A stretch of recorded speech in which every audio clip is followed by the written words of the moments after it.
Guys, alam nyo ba itong ating kakainin ngayon? Bayabas to guys. Anong pagkakaiba ng bayabas ngayon at sa noon guys? Eto guys, ang bayabas na to, sa ngayon, binibili na guys sa palengke. 120 ang kilo. Pero nung panahon ko guys, eto yung tanghalian namin. Kapag ka nasa school ka, tapos lalabas kayo, kakain. Alas 12, tanghalian. Pag umuwi ka sa bahay guys, wala kang makain, walang kanin. Pupunta ka sa kaldero, walang kanin. Ang gagawin mo guys, pupunta ka dan sa sa bayabasan. Kaya siya guys, tinawag na bayabasan kasi puro bayabas yung naandun guys. Hindi siya tinanim. Kusa siyang tumubo. Pero kaya bayabasan guys, yung grupo pag may baga puro bayabas yung naandun na tumubo. So merong part sa bundok na puro bayabas siya. Hindi ko alam kung bakit siya yung part na yung buo, puro bayabas yung tumubo doon, hindi naman yung tinanim.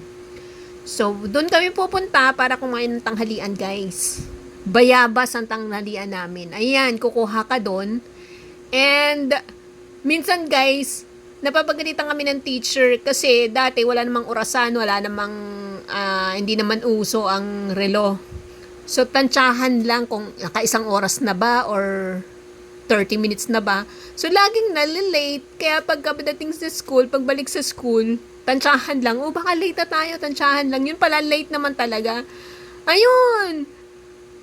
Tatayo ka sa gitna ng klase guys kasi na late ka. Sasabihin ng teacher na galing na naman kayo sa bayabasan. Totoo naman yun guys, na galing talaga sa bayabasan kasi yun yung pagkain namin. Free guys, free. Pero ngayon guys, sisipin mo, 120 ang kilo. Bibilin mo sa palengke, eto siya. Eto siya guys. Kaya na-miss ko siya guys, eto kakainin na natin siya.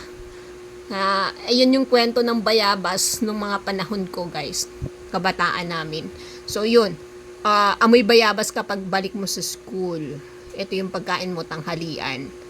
Tanghalian guys, bayabas. So napapalo ng teacher dahil galing sa bayabasan. So ito yung kwento ng bayabas guys, kain tayo masarap.